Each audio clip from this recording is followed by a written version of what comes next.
The world is entering a period of heightened uncertainty. Now, more than 2 months into President Trump's second term, tariffs and protectionist policies are testing global powers and traditional Western alliances. Donald Trump is a protectionist.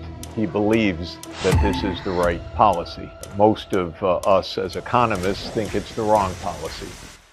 We're here at this year's China Development Forum, where global business leaders and Nobel Prize-winning economists have gathered to share their insights on the future of the world economy and China's role as a source of stability. If the United States is becoming protectionist, China should become more open. Today, we have the privilege of speaking with Professor Jeffrey Sachs, one of the world's most renowned economists and a leading voice on global affairs.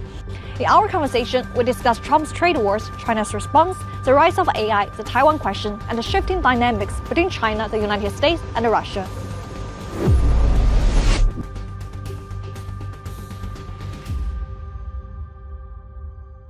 We've gone a few minutes, so I will just go to the questions. We have been 2 months into Trump's return to the office, and we have seen he has imposed tariffs on many countries under promise to make America great again.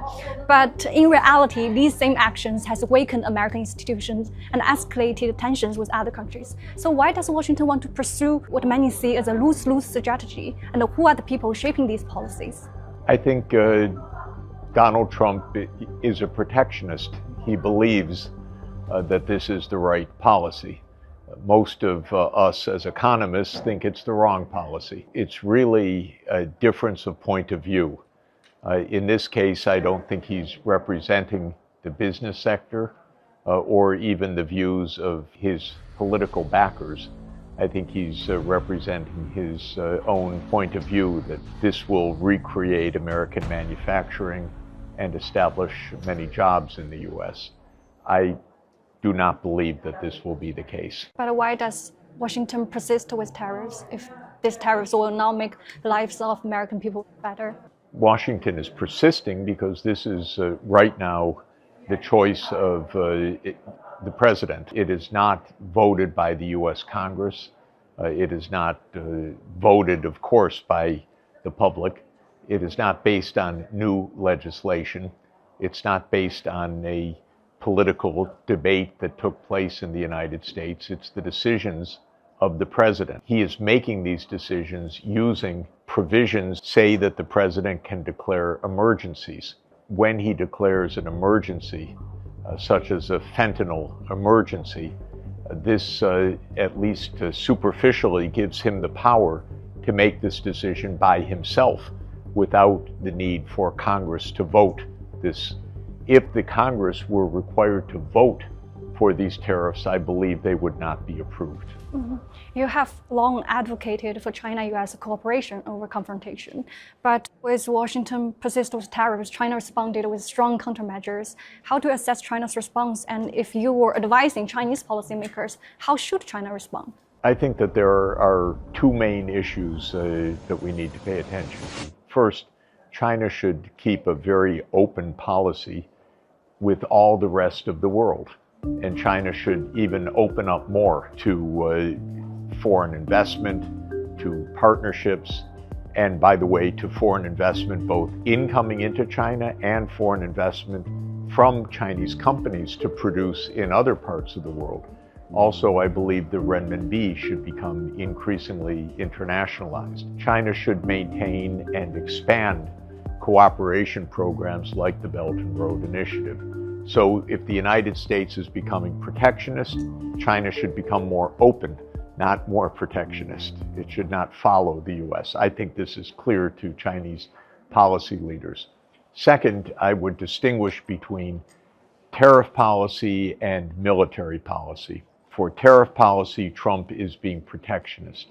On military and security issues, we don't know yet what the Trump administration will do.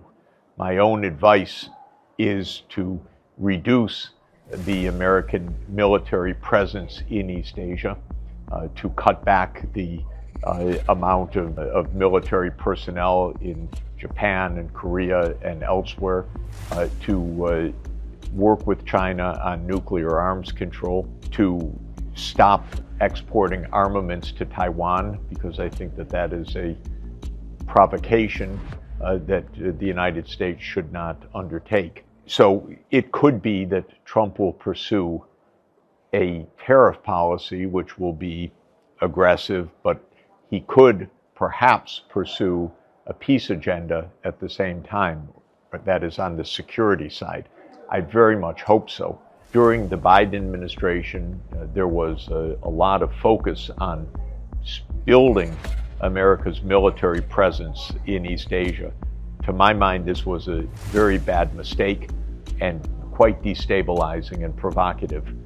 We still wait to see what President Trump will do on this.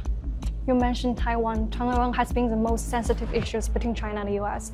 What's the US trying to achieve by playing the Taiwan card? And what's your take on the claim Taiwan could be the next Ukraine? I believe that the United States should stay out of the Taiwan issues. I believe that this is a matter between the mainland and Taiwan to resolve peacefully. I believe that the two sides should go back to the consensus of 1992, as it's called, which operates as one China and two systems and peaceful relations across the straits. I believe that if the United States stays out of this issue, it will lead to peace in the Taiwan Straits and across the straits. If the United States meddles in this issue, it could risk conflict, just like in Ukraine. Ukraine is a conflict that arose because the United States got too involved with a country on Russia's border. It should not have done so. It was a provocation to Russia. I want the United States to stop provoking other countries. Many political scientists have floated the idea that the US and Russia could team up to contain China. What's your opinion on this? I do not believe that the US and Russia will team up against China. I think Russia will not make such a simple mistake because Russia should not trust the United States in any event, nor do I believe that we should have any such confrontation or teaming up in the world. I don't want Russia and China to team up against the United States. I don't want the United States and Russia to team up against China. I believe the world needs to be not only peaceful and non-confrontational, but also cooperative. Does US have a long-term strategy towards China? The United States, until recently, has had the strategy of trying to be the number one power in the world and to remain that way. I think this is contradicted by reality, in which we have a multipolar world. The United States has no cause for trying to dominate other parts of the world or to lead other parts of the world or to believe that it is alone the dominant power in the world. So the reality is we are a multipolar world. The question is whether multipolarity will be managed peacefully or confrontationally, and there's an overwhelming reason to manage it peacefully. I want to ask a bit about AI. Have you tried the Chinese AI model DeepSeek? I use DeepSeek every day because in the software that I use to ask questions, to get data, DeepSeek is part of the system. So I use DeepSeek every day. It's very successful and I rely on it. Despite the sanctions, China developed powerful AI tools like DeepSeek. Why has US triple war in China has failed to stop China's progress? And do you think China's AI approach challenged the dominance of Western big tech-led closed AI ecosystems? I've always believed, and I've said many times over the past 30 years, that no country has a monopoly on knowledge, on science, on innovation. I don't believe in chokeholds where one country is able to stop another. The US has long believed that it could keep other countries down, but that has been a mistaken view. China is a great power in science and technology. It has a very successful innovation system. It promotes private sector innovation, and it uses the instruments of public policy for innovation very effectively. This is all to the good, not only for China, but for the world, because when China innovates, the benefits are worldwide. Some people in the United States keep talking about the US lead. So they were very surprised by DeepSeek. They are very surprised when China makes great strides, for example, in electric vehicles, that BYD now can recharge a car in 5 minutes.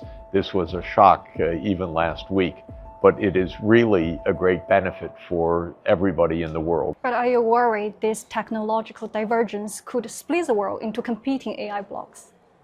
The American attitude is not cooperative. The American attitude is confrontational right now.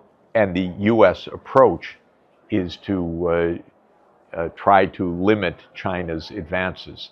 It doesn't work. The U.S. approach is also to try to contain China. This obviously also doesn't work. I think all of these measures are going to do more to isolate and harm the U.S. than they are going to harm China. I urge every day that the U.S. have an open and non-confrontational approach towards China. Mm-hmm. Thank you so much, Professor Sachs. Thank you very much. Good. Thank you. Yeah.